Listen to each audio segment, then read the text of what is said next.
I'm not sure what I was expecting, but of course my Star Wars The Last Jedi video is controversial. I said some things I wish I'd been clearer on, and some very good points were made in the comments that I'm about to address and challenge. Many of these comments are completely ridiculous and truly horrible, but I'm used to that at this point. At the time of me making this, the video is about 900,000 views with 26,000 comments. That is an insane amount of comments, but you also have to remember that 26,000 is under 3% of the overall amount of views, meaning that the comments I'm showing you in this video only represent the most vocal minority of a vocal minority possible. I'd just like to remind you that I think it's equally fine to hate or love the movie for your own reasons, and I know it might be pointless to even say this, but please do try your best to keep the conversation civil, whether you agree or disagree. It's only a movie. I think the biggest factor that shows this movie being objectively not very good is that the majority of people I've seen liking it only liked it after second, third, etc. viewing. If you need to see a movie twice to like it and understand what the hell is going on, IMO, it's just not a very good movie. A lot of people made this argument. First off, this is kind of warping what I said in my video by saying I didn't understand what was going on in the movie, and that's why I had to see it again. My exact words were actually, I was genuinely unsure, but I had an overall positive outlook and vibe. I'm honestly not sure how I could be more clear on my feelings. Also, I don't think a movie is inherently bad just because you feel the need to see it more than once. In fact, a lot of the time, the second viewing is what cements my opinion on a movie. Be it Donnie Darko, 2001: A Space Odyssey, Inception, Enemy, Fight Club, Brazil, the Lego Movie, Pulp Fiction, the list goes on. I think if a movie can offer you something different with each viewing, then that is something to be celebrated and discussed, not shut down for being a failure. This is the first video of yours that I've disliked. I'm not going to defend the autists harassing other people because you're right about their ridiculous behavior. You only focused on the morons though. Where are the legitimate critiques and reviews by competent creators? There are real issues with this film and you only wanted to respond to the spurgs. There's comments like this that make me think that a large portion of viewers didn't actually listen or watch the video. There's an entire section where I address a lot of the major critiques of the film with my own feelings and commentary. I avoided spoilers as best I could, so I think some people are taking that as me being dismissive and glossing over the real problems. A lot of you already know what you didn't like about the movie, so I thought it was pointless to spend a large amount of time covering things everyone else has ad hominem. Like, I know the Canto Bight subplot is hated, I talked about that. I know people are disappointed by Snoke. I addressed why I think that decision was made, and we'll talk about it more later briefly. I know people didn't like the humor, I also addressed that. I know people are upset about Luke, I addressed that. I know some people feel really strongly that the film has an agenda. I purposefully didn't touch that because I have nothing to add to that conversation. I know people have problems with the writing and structure. I said how it personally was not an issue for my enjoyment of the film. I simply cannot talk about every single opinion anyone has ever had on the movie, so I tried to talk about my own thoughts and feelings on what I liked and what I disliked. For the record, I think all those things are fair to criticize the film for, if you truly feel that way. But what, do you want me to lie, even if I don't agree with those problems? I feel how I feel and you feel how you feel, get over it. The thing I dislike about the new movies is that there is no reason for them to exist at all other than making money. The first 6 films did a great job of making and concluding a satisfying way, and then leaving the rest of the details to the EU if people wanted to expand their knowledge. Blah blah blah blah blah. Every single movie with budgets as large as this one exist to make money. All movies have to toe the line of being artwork and product at the same time, and it's the people involved who usually define where in that spectrum the end movie falls into. If you think these new movies are ruining what you liked about the old movies, then stop supporting them. You will always have the old movies to watch as many times as you wish. The Matrix sequels don't make the original a bad movie. The Star Wars prequels don't make A New Hope a bad movie. You take away as little or as much as you wish. Are they missed opportunities? Sure. Do they ruin what came before it though? Only if you let it. You even admit yourself that the movies aren't bad and are of high quality, so surely that means it's fine for someone to like them, just like it's fine for you to not like them for your own reasons. Wow, Aichi, you really don't like people who disagree with your movie taste, IMO, which is only my opinion the movie was bad. I don't know what gave you that impression. I said multiple times I think it's fine to like or dislike the movie. The only people I put down are those who I think are being unfair with their criticisms or being downright nasty and hateful.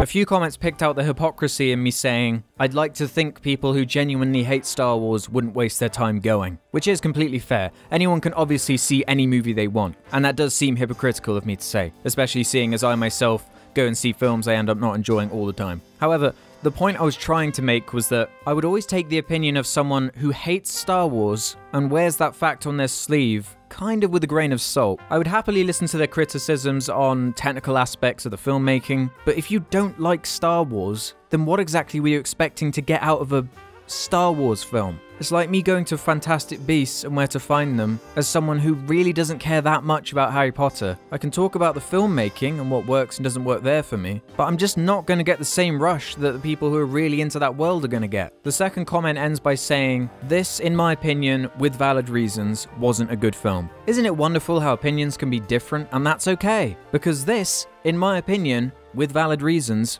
was a good film. I don't think Star Wars sucks, I just think the movie does. They did not handle Luke as a character well.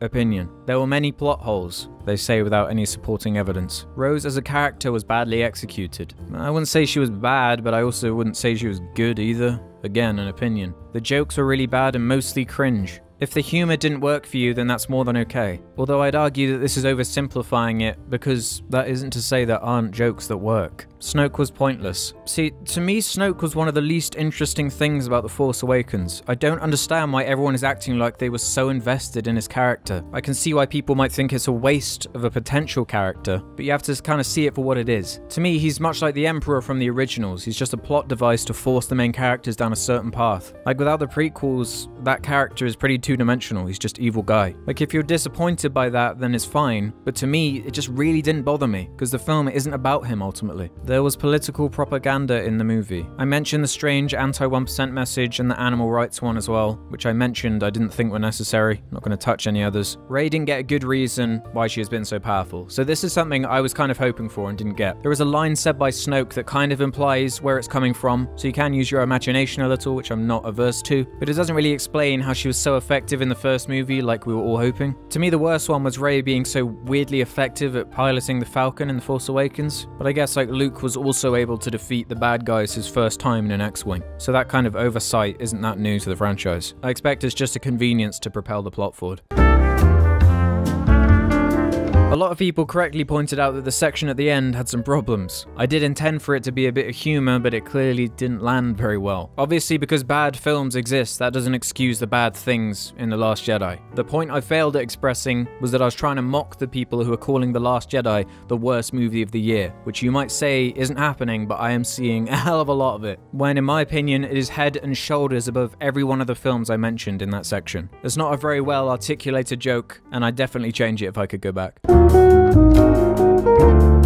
There were plenty of people that didn't appreciate how I ragged on the prequels to make the odd point here and there. It was pointed out by someone that you talked about the purpose of Star Wars movies is to be fun, but then you bashed on the prequels, which are the most fun of the Star Wars movies. Again, that is an opinion, and an opinion I do not share. I find the prequels to be fun if you're watching them in the same way you'd watch The Room. If I tried to take them seriously, I'm afraid I'd just get bored. I don't really see why you think the prequels are so bad, since mediocre dialogue does not trouble you. Yeah, I can deal with mediocre dialogue. It's laughable, dreadfully written and delivered dialogue I cannot get on with, which is what I find the prequels to all have. I understand you don't like Yoda or the Force, but the prequels have a lot more to offer. Thus, you refuse to give any details about your complaints. Just watch them again like you're a lad and think this: there is more to love about the prequels than to hate. I actually did watch Attack of the Clones and Revenge of the Sith before making my video, and I'm sorry, but I just do not believe that there is more to like in the prequels than to hate, unless you can totally overlook major flaws with the filmmaking. I didn't cover what I didn't like about the prequels in detail because that wasn't relevant to the subject of the video, and my god, talk about a subject that has been done to death. If you haven't seen the Plinkett reviews already, they more than explain why. But if you haven't, I'd only say I require 4 things to enjoy a Star Wars movie. That being good acting, good dialogue, an interesting storyline, and good production. The prequels only have one of those, that being an interesting storyline, and that only includes the last 2 because The Phantom Menace is a confused, pointless story. The acting is bad mostly because of the dialogue and direction, and the production is aged poorly due to an over-reliance on CGI that wasn't that great at the time. If those movies at least looked visually amazing, I'd be more forgiving, but unfortunately, the only time they are visually interesting is when everything is CGI and not servicing any characters.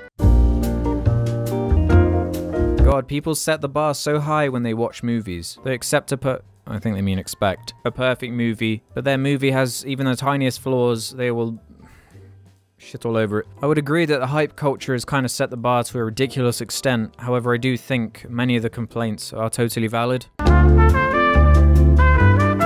Alright, so now we're on to the people who disagree with me about Luke. This movie is no way narratively satisfying for someone with a functioning brain. This is the exact behavior people in the comments were claiming me to be guilty of, based on nothing. A pretentious, egotistical dimwit who, instead of accepting my justified feelings, has to claim that I am somehow mentally deficient, because it's simply so stunning to them that there are people in the world who think differently to them. Luke died for nothing, he defended a door for 2 minutes, that's it, and he died for that? What a reductive viewpoint you have. I guess by your logic, Darth Vader died for nothing, he picked up the Emperor and electrocuted himself. That's it. And he died for that? Han Solo died for nothing. He stood on a bridge and got stabbed. That's it? And he died for that? Remove your rose-tinted nostalgia goggles for a minute and remove your attachment from Luke for just a second and think about how he was presented in the movie and what his actions actually achieve. This is a defeated character who has given up on hope because of mistakes from his past that weigh on him. But after his old teacher approaches him and explains that failure is the greatest learning tool of them all, he stops being defeatist and uses everything he was taught to become a legend like everyone thought he was. His peaceful trick saves the resistance and he lives on to be cemented throughout the galaxy as a hero, as shown in the very final scene, being the spark of hope that inspires countless people to face up against their oppressors. I can understand if you don't think Luke would ever give up in the first place, despite the fact that the Jedi have constantly given up and gone into hiding. But please don't act like that's not a fair reason to enjoy his arc in the movie. I personally enjoyed it and found it to be in Luke's spirit. He's always been a somewhat flawed character to me. He disobeys all his teachings in Empire. He lets the anger take over very briefly in Jedi. The reason I like Luke is because he seems like a real person to me, someone who isn't perfect and makes mistakes. I lasted 4 minutes into your review. Your best work is when you talk about film structure, the way it looks, the way it's made. So you mean exactly what I did right after the 4-minute mark. It's not my fault you didn't watch the video. The Last Jedi was really awful. This is fact, not opinion. No, that is literally an opinion. Did it not occur to you that perhaps Hamill was paid to shut his mouth about voicing his criticism on the movie before it came out? People don't usually change their minds like that. I don't really want to live in your world where people are unable to have their minds changed. That sounds dreadful. And no, I don't think he was paid to shut his mouth. He's already been paid more than enough to be in these new films. My point is, even if he did disagree with the character in the movie, that does not make it inherently bad. If that were the case, the original trilogy would be truly awful films, because Alec Guinness famously hated Star Wars and thought it was stupid garbage. Harrison Ford would even make fun of how stupid the series is, begging for his character to be murdered in Jedi so he didn't have to be in it anymore. Those aren't actors having direct issues with the characters, but it's still an actor's commentary on their work. As I said in my video, it's an actor's job to fulfill the director's vision, not the other way around. Name 5 films which came out last year that were better. Blade Runner 2049, The Shape of Water, Baby Driver, It Comes at Night, Valerian and the City of Thousands. See, this right here is a fair comment. I'm not going to read it, can't be bothered, but you can pause it and read it if you want. It doesn't put either side down, it just explains what they liked and what they didn't like and what their conclusion is. There's nothing wrong with this. Man, you need to stop being pretentious and understand the concept that maybe the movies are bad and the audience is genuine with their distaste despite your opinion of the film not aligning with that viewpoint. The irony here is that you are the pretentious one by implying that you have the right opinion and that mine is objectively wrong just because I think a little differently to you. The fact that I typed the same comment on your last Star Wars review is proof that you are not improving. Not improving what, asshole? Bending my opinion to fall in line with yours because you are so intelligent and above me that yours has to be correct. Jog on! I actually liked The Last Jedi and I even thought you were full of BS. There is something incredibly petty about this video, looking down on those who think differently to you. There is something incredibly petty about this comment, looking down on me for my perfectly reasonable and fair video that didn't attack anyone with a fair viewpoint. Since in your view the good outweigh the bad, then the movie is objectively good. What? What are you talking about? Who are you quoting? I never said that. That sentence makes literally no sense whatsoever, if you actually understand what the word objectively even means.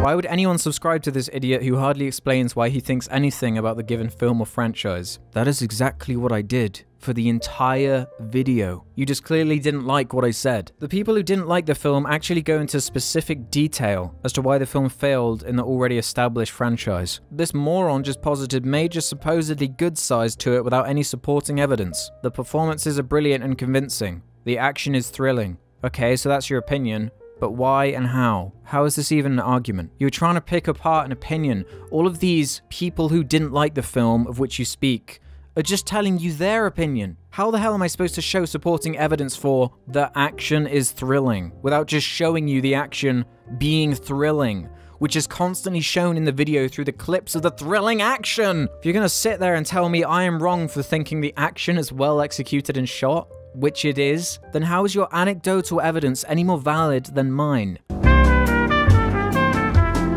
Angry Joe, and this is the real Angry Joe I believe, says, focusing on vitriol from fanboys and internet trolls does a disservice to actual criticism of the film. Is that not the entire point of what I was saying? How am I supposed to know the actual arguments for why people think the film is bad when you mention the movie you get 20,000 comments of people wanting to kill you, and the points being presented are so muddy and inconsistent? I would much rather talk about actual problems with the filmmaking and writing over opinions on the story that make sense to me. Including Admiral Akbar is not fan service as you suggest. Yes, it is. It's completely in line with his character, a leader of the rebellion that decided to join the resistance as a general. Okay, but that doesn't make his death mean anything, because he isn't a character with any depth beyond being a meme. The character who we've met for 15 minutes gets one of the most glorious, visually impressive sacrifices in all of Star Wars, in a film that has mixed messaging on whether sacrificing yourself for a cause is even worthwhile or not. Now that I agree with.